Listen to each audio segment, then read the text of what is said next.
నీ పతనం నీ ఓటమి కాదు, నువ్వు మనిషి అవతారంవి. కింద పడు, లేవు, తర్వాత పరిగెత్తు. ఎందుకంటే జీవితం ఒకే చోట ఉండేది కాదు. ఒక్క విషయం చెప్పు, నువ్వు ఎప్పటి నుండి ఇంత బలహీనంగా తయారయ్యావు?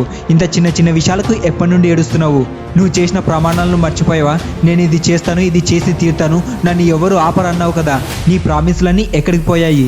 స్టార్టింగ్లో ప్రతి ఒక్కరు ఎగ్జైటెడ్గా ఉంటారు, ప్రతి ఒక్కరు చరిత్రను సృష్టించాలనుకుంటారు. స్టార్టింగ్లో అందరూ సాధిస్తా అంటారు, అందరూ ప్రమాణాలు చేస్తారు.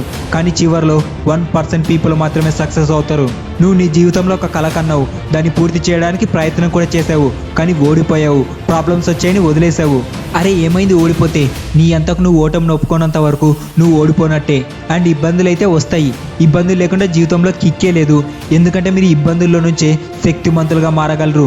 జీవితంలో మీకు ఎలాంటి కండిషన్ వస్తుందంటే, నాకెందుకు ఇలా జరుగుతుంది, నా తలరాతే ఎందుకు ఇలా ఉందనిపిస్తుంది.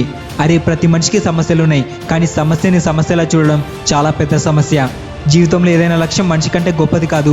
ఇక్కడ పోరాడని వాడే ఓడిపోతాడు.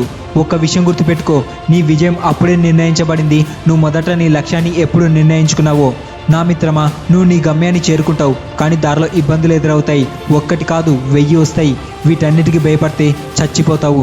జనాలు నిన్ను చూసి నవ్వుతారు. ఇప్పుడు నీ దగ్గర 2 ఆప్షన్స్ ఉన్నాయి. ఒకటి వదిలేయడం, లేదా సమస్యను బద్దలు కొట్టుకొని ముందుకు వెళ్ళడం. నీ దగ్గర ఈ 2 ఆప్షన్స్ ఉంటే, వదలడం, బద్దలు కొట్టడం, నువ్వు ఈ సెకండ్ ఆప్షన్ని ఎందుకు చూస్ చేసుకోవు? నీ జీవితంలో గెలిచి నిన్ను ఎగతాళి చేసిన వాళ్ళకి నువ్వేంటో చూపించు. ఈ ప్రపంచంలో నీకంటే గొప్పవాడు ఎవరు లేరని నువ్వేంటో వాళ్ళకు తెలిసేలా చెయ్యి. నువ్వేం చేస్తావో అది చేసి చూపించు అండ్ ప్రూవ్ దెమ్ రాంగ్. ఒక విషయం గుర్తుపెట్టుకో, నీ ధైర్యం కోల్పోనంత వరకు నీ గమ్యం అంతం కాదు. గమ్యం నీ ముందుంటే సుడిగాలిలా సమస్యలు వస్తాయి, కానీ మార్గం నుండి పక్కకు తప్పుకోకు. నీ జీవితంలో ఉన్న కళను విచ్ఛిన్నం చేయకు. గాలులు వాటి పరిమితుల్లో ఉండమని చెప్పు. మేము రెక్కలతో కాదు, ధైర్యంతో ఎగురుతాము. నువ్వు నీటిలో బొమ్మని గీయగలవు, పెన్నుని కత్తిలా మార్చగలవు. నీ విధిని గురించి ఏడ్చేవాడివి కాదు, నీ విధిని నువ్వు కోరుకున్నట్లుగా మార్చుకోగలవు. నా అరచేతి గీతలో నేను ఎప్పుడు చిక్కుకోలేదు.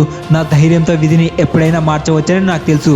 మిత్రమా, ఏదో ఒకటి చేయి. నీ జీవితం మారడానికి ఖచ్చితంగా నీ జీవితం నువ్వు అనుకున్నట్టే మారుతుంది. ఈ వీడియో మిమ్మల్ని మోటివేట్ చేస్తుంటే లైక్ చేసి మంచి కామెంట్ చేయండి.